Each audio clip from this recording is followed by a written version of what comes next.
He wasn't born into power. He didn't come with armies, titles, or gold. Just a servant boy, raised in the outer courts of Susa, a foreigner among the empire's own. His name was Elias, an orphan of a forgotten tribe, a stranger who swept marble floors beneath the shadow of Persia's greatest throne. And yet, he was chosen, not by fortune, not by rank, but by purpose, divine, unseen, and unstoppable. For in those days, under the reign of King Xerxes, ruler of 127 provinces from India to Ethiopia, the empire stood unmatched. The royal palace of Susa gleamed like sunlight upon water, golden columns, sapphire walls, and gardens heavy with myrrh and cedar. For 180 days, the king held a feast to display his greatness before the world. But beneath the laughter, pride grew. And pride always invites a fall.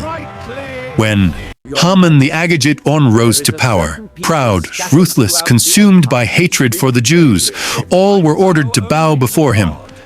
Mordecai refused. So did Elias. When Haman learned they were Jews, his fury grew beyond one man. He sought to destroy them all.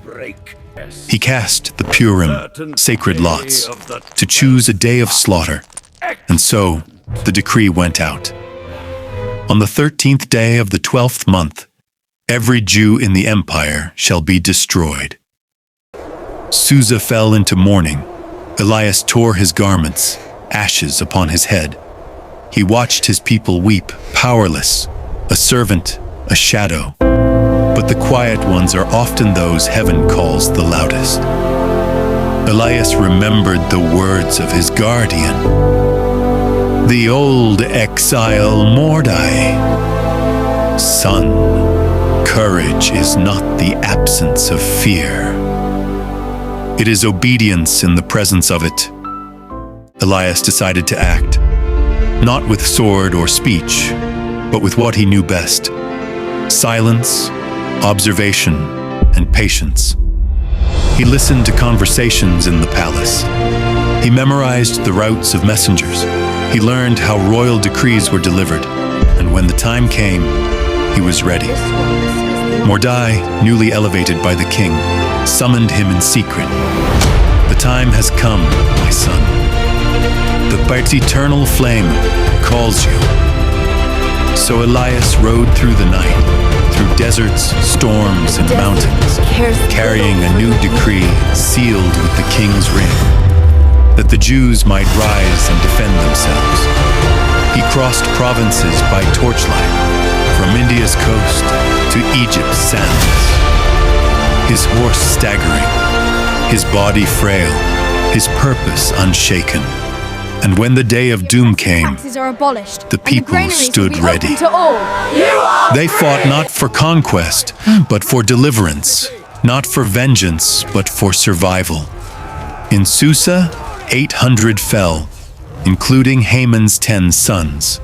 Across the empire, 75,000 of their enemies were defeated. And through it all, Elias stood beside Mordecai, sword in hand, heart steadfast. When peace returned, the people wept, not in sorrow, but in awe. They named the days of their salvation Purim, after the lots that once sealed their doom. Feasts were held, gifts were given, and among the revelry, an old servant stood quietly beneath a fig tree. Once a boy sweeping marble floors, now a man who had carried hope across a kingdom. He was never crowned, never praised, but the eternal flame had used him, as it uses all who are willing. The royal chronicles forgot him, but the stars remember. Because this is not just the story of kings and queens, it's the story of how the light prevailed through the humble, a servant, a messenger, a vessel of divine purpose. So when you stand where fear meets faith, and the odds rise against you, Remember Elias and the Choctons that once guided kings and prophets still burns unseen in the hearts of the chosen. Perhaps you too were born for this very hour.